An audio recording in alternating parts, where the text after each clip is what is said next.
નમસ્કાર દોસ્તો, હું છું ગર્વથી ગુજરાતી વિપુલ અને તમે પણ ગર્વથી કહો હું ગુજરાતી.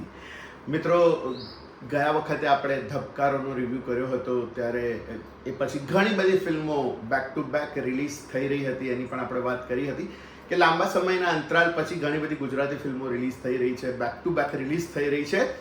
અને ગયા શુક્રવારે 8મી મે 4 ગુજરાતી ફિલ્મો રિલીઝ થઈ. એક છે વાંકી ચૂકી લવ સ્ટોરી, એક બીજી છે મત્સ્યવેદ, ત્રીજી ગુલકંદી અને ચોથી BGS હોસ્ટેલ. આવા પ્રકારની ફિલ્મ છે. રોમેન્ટિક ફિલ્મ છે, થ્રિલર ફિલ્મ છે, કોમેડી ફિલ્મ છે, આવું કહેવાય છે. તો ધબકારો એક સરસ રીતે ચાલી રહી છે.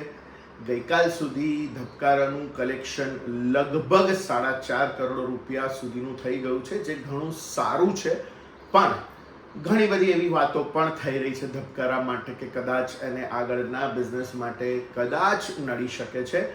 જેમ કે મુસ્લિમોની વાતોને લઈને એક લાંબી સિક્વન્સ છે, મુસ્લિમ બિરાદરોને લઈને એની વાતને લઈને પણ પ્રોબ્લેમ થઈ રહ્યો છે. જૈન સમાજે આ ફિલ્મનો બહિષ્કાર કર્યો છે કારણ કે જૈનોને આમાં ખરાબ ચિત્ર્યા છે એવું એમનું માનવું છે, એટલા માટે. અને બીજી બી નાની નાની મોટી કોન્ટ્રોવર્સીસ થઈ રહી છે. કદાચ આ ફિલ્મના કલેક્શનને એ ભારે પડી શકે એમ છે. વાંકી ચૂકી લવ સ્ટોરીની વાત કરીએ તો એક સરસ કોમેડી ફિલ્મ છે, એ હિન્દી પ્રકારની ફિલ્મ છે, એનો સેટઅપ પણ સરસ છે, કલરફુલ ફિલ્મ છે, બહુ જ સરસ કોસ્ચ્યુમ છે અને લોકો એન્ટરટેન થઈ રહ્યા છે એ ફિલ્મ જોઈને. પણ પ્રમાણમાં એનો બિઝનેસ ઘણો ઓછો છે. 3 દિવસની વાત કરું તો એનો બિઝનેસ લગભગ 60 લાખની આસપાસ બિઝનેસ થયો છે.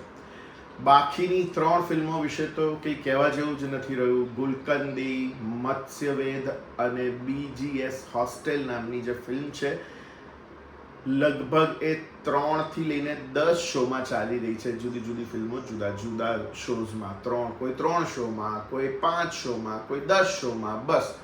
અને મને નથી લાગતું કે એનો બિઝનેસ હજારોમાં બી થોડાક હજારોમાં પણ એનો બિઝનેસ હોય. બિકોઝ એ ફિલ્મ ના તો એ ફિલ્મ વિશે કંઈ લોકોમાં ઉત્સાહ છે, ના તો એનું ટ્રેલર જોઈને કોઈ ઉત્સાહ લાગે કે આ ફિલ્મ જોવી જોઈએ એવી. બહુ જ એવરેજ પ્રકારના મેકિંગવાળી ફિલ્મ છે. તો મને એમ થાય છે કે આવી ફિલ્મ રિલીઝ થયા પછી કોણ જોવા જાય, શું કામ જોવા જાય? દરેક પ્રેક્ષકને એવો પ્રશ્ન થાય કે હું 150-200 રૂપિયા ખર્ચીને આવી ફિલ્મ શું કામ જોવા જાઉં? બીજો પ્રોબ્લેમ એ પણ થાય છે એમાં કે એક સાથે 3-3, 4-4 ફિલ્મો આવી જાય છે. વચ્ચે 1.5 મહિના સુધી એક પણ ફિલ્મો નથી ને અત્યારે આવી ત્યારે એક જ વીકમાં 4 ફિલ્મો. વાંકી ચૂકી લવ સ્ટોરી મોટા સ્ટાર સાથેની ફિલ્મ છે એટલે એને કદાચ બી થોડો વાંધો ના આવે, થોડું ઘણો બિઝનેસ કરી લઈ શકે છે. પણ બાકીની 3 ફિલ્મો મને નથી લાગતું કે એમના પ્રોડ્યુસર થોડાક લાખ રૂપિયા પણ આ ફિલ્મમાંથી કમાઈ શકે. કારણ કે ફિલ્મોમાં એવી ઉત્સુકતા જ નથી જગાડી લોકોમાં. ના એનું પ્રમોશન થયું છે, ના એના ટ્રેલર સારા છે, મેકિંગ સારું છે, બધું જ એવરેજ પ્રકારનું છે. તો શું આખરે કેવા પ્રકારની ફિલ્મો ગુજરાતી ઓડિયન્સને ગમે છે, પસંદ છે, કેવી ગુજરાતી ઓડિયન્સ કેવી પ્રકારની ફિલ્મો જોવા ઈચ્છે છે?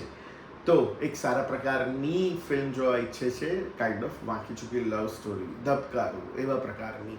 ધબકારો ફિલ્મ બહુ જ સારી છે, પણ એને ક્યાંક ને ક્યાંક આ બધો પ્રોબ્લેમ નડી રહ્યો છે. લોકોએ બોયકોટ કર્યો છે, એ નડી રહ્યું છે ક્યાંક. સો ખબર નહીં હવે આગળ કેટલો બિઝનેસ કરશે, પણ અપેક્ષાથી કદાચ ઓછો બિઝનેસ કરશે એવું લાગી રહ્યું છે અત્યારે તો.